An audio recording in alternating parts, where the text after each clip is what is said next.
exactly what people are going through, and we lift them all up to you. Holy Spirit, come down upon me and use me to teach this word today. Let blessings go through the airwaves.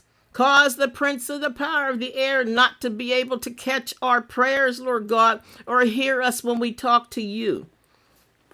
When we talk to you, when we preach your word, it is none of his business. It's between us, and the people you want to hear the word. I'm just out here preaching in the wilderness. As I said before, Lord John the Baptist was preaching in the wilderness, a voice crying in the wilderness.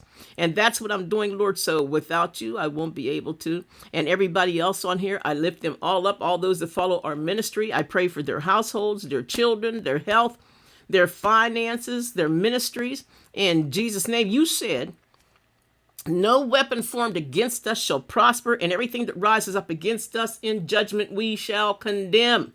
And we are going to condemn the enemy. We're not going to allow the enemy to condemn us. So, Father God, we just want to take this time out to say we love you. We thank you for raising us up in the morning, no matter what's happening in our lives. We wake up another day. You give us another chance every morning. Your mercies are new every morning.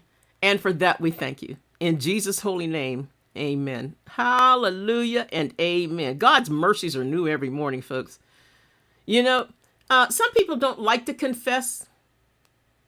Some people it's fear. You know, 1 Timothy tells us God did not give us a spirit of fear, but of power and love and a sound mind, and you should not have fear. You should not be afraid to confess.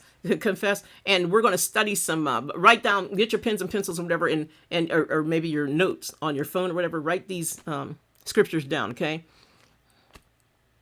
That people don't realize that if they confess, they will be made free.